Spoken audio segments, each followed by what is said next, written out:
It is the moment you've all been waiting for. I know you're champing at the bit, mind the pun, to watch Harry and Meghan's production company's latest thing on Netflix. It's going to be a series about the glamorous world of polo. And apparently the highly anticipated trailer, for the documentary, produced by the Duke and Duchess of Montecito, was released on X by Netflix. Let's speak now. Oh, before we speak to Rupert Bell, should we have a little look? Can't wait. I'm going to put the glasses on for this. Here we go. Bin up. Let's have a go.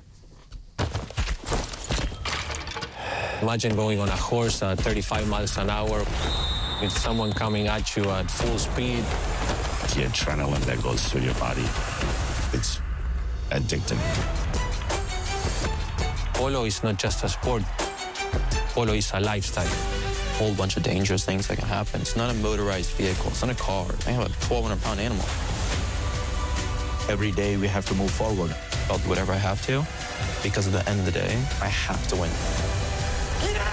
Buckle up, folks. It's only going to get better from here. When you crank it up to 11, people can't hold on.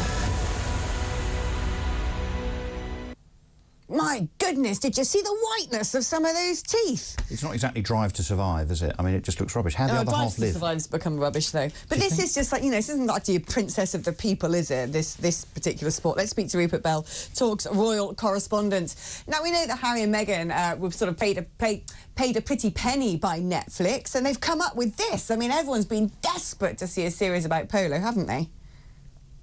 It's yet another sports documentary. Drive, as just Russell alluded to, Drive to Survive sort of kicked it off, and I know every sport is trying to find a way to tap into the market that initial documentary created the interest. And look, there's a huge following for various sports documentary. I cover racing. There's been ones on racing recently on British television.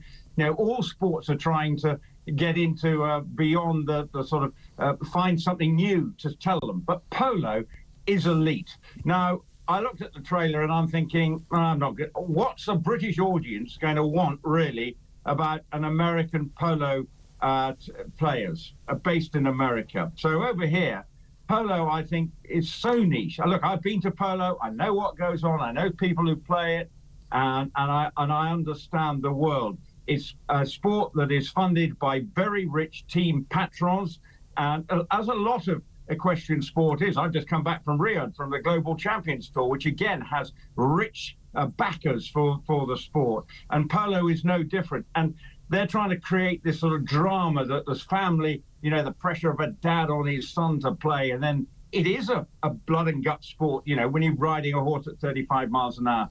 But it's so niche, and it's just trying to create a soap opera element. And yet, while that trailer, I've just looked at it again, why we needed to see in such bold sort of Cecil B. DeMille sort of like lettering who is producing this program. You know, if it's and we're not going to see Harry, I assume, in it. We probably might see them making a presentation. That might be the extent of their involvement. But overall, I think it will struggle to resonate with viewers. Well, I don't think it's going to do much for their brand either, is it? Because, you know, one minute Meghan's there trying to make the Grenfell Tower cookbook, and, you know, I'm sort of helping at children's hospitals. Look, I'm re-wearing some sort of bright red dress I wore 3 years ago. Aren't I thrifty? But they constantly, this is sort of pushing the narrative that we very much are the elite. Nothing, like you said, Rupert, nothing's more elite than polo. I know one person who plays polo. By gum, does he know every single world leader? It's the most elite sport I can imagine. It's almost like modern-day jousting, isn't it? Knight Sir Tocqueville is going to be getting on his steed and trying to bash somebody else off. And it's all very well, you know, having the royalty, you know, shrouded in that pomp and ceremony like our royal family is. But our royal family go out and cut tape in drizzly weather. You know, they go to Scunthorpe, not, you know, messing about delivering trophies at polo matches. I don't think it particularly makes Harry and Meghan look relatable. I think polo has been a very... Well, Prince Charles played polo to quite an age. Prince Philip was passionate about polo, and that's why he couldn't play it anymore, and then he ended up carriage driving. So it is interesting that the family are steeped in the sport, and Harry has played it from a young age, but it just doesn't feel totally relevant in this day and age. William plays it, but he makes no fuss and bother about it. And the king did used to play it a lot, and we see pictures of Diana going to the polo.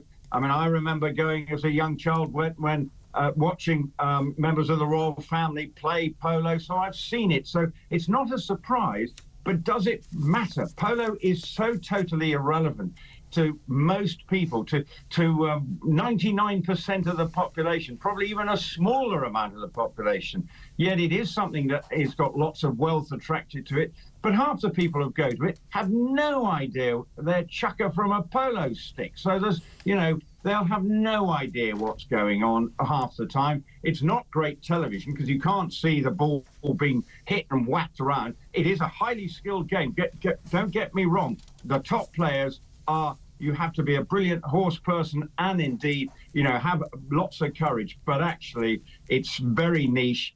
And it's an ego-driven sport, and the man behind it, the friend of Harry, is a man who doesn't lack for ego. So I can see why, you know, he said, look, what about an idea for polo? We can highlight some drama in Florida. I'm not busting a gut, and I love sports documentaries, but I don't think we're going to see anything that's going to drive the needle and suddenly be one of the great documentaries of all time. If I'm proved wrong, I'll eat humble pie, but I don't think I will be. I just think that what I don't understand, right, is this is produced by the Duke and Duchess of Sussex. Were they there with their sort of like jigger and their cameras, holding the boom, doing the interviews? Or if they just put their name to this because, frankly, they'd done nothing else for Netflix since slagging off the royal family? I think, I mean, Harry might have been coming in as a consultant. I mean, he obviously said to pitch the idea. So as the producers, that's what producers do. They go in with the idea, and then you then get the people to go and film it, the production company to go and film it. And looking at the trailer, it's a slickly produced trailer, as you would expect. There's plenty of production values probably into it. But will it be something that you suddenly say, wow, that is the most fascinating documentary of all time, involving people who are probably, you know, most of the time living in palaces or, you know, very large mansions, because to play the sport at the elite level, a lot of people who do that, they all have a lot of money. And yes, there will be the grooms and people who are, you know, eking out a living within the sport. But actually, this will be trying to talk about the sort of glamour side of it. And maybe what you should be bringing into it is the touch of the Jilly Coopers to it, and then it would certainly attract a lot of viewers. But well, it does say here, apparently, a female voiceover shed light on what life is like away from the field. For sure, it's glamorous. It's a sexy sport too. Dirty, sweaty boys riding. I mean, that sounds a bit Jilly Cooper to me.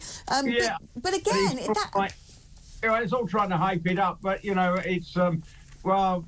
You know, there are a lot of good-looking people within the polo environment, so that obviously lends itself to something. But I don't think that you know, that may be not what the route Harry wants to go down. He wants to highlight the skill of the sport and the pressures of playing sport. And obviously, you know, there will be the people who the hangers-on, as it were. Now, the wives of, I think, this trailer highlighting someone who is pregnant, a wife of somebody or partner of somebody. I just don't feel it's going to drive the needle that maybe Netflix want, and all the money they put in at post the initial documentary, which attracted all the eyeballs. They're now scratching around to come up with something that might be of interest, but I don't feel polo is going to be that particular subject. No, I don't think it is either. Rupert, thank you ever so much, and do give me feedback on how you find that, because I don't think I'll be watching it. But this is just typical, isn't it, of sort of Meghan doesn't really know whether she wants to be doing the charitable work, the turning up at war graves, the sort of, you know, wrapping arms around little kids in Mexico, or prancing around like Grace of Monaco. She can't really sort of decide what her brand should look like. This, to me, smacks of absolute desperation, whereby obviously we know that perhaps things are fractious between Harry and Meghan and Netflix. Maybe this is a desperate attempt to try and re-endear themselves. All it's going to do really is just demonstrate how completely and utterly out of touch Harry and Meghan are with normal humanity. I agree with Rupert. I don't think many people are going to be particularly concerned about a programme that profiles profile. I mean, whatever's next, you know, an inside view on croquet or hijinks at the regatta, the Henley regatta. Talk radio. Yes. Well, that'd be far more interesting. People pay good money for that. Believe me, that would be far more interesting.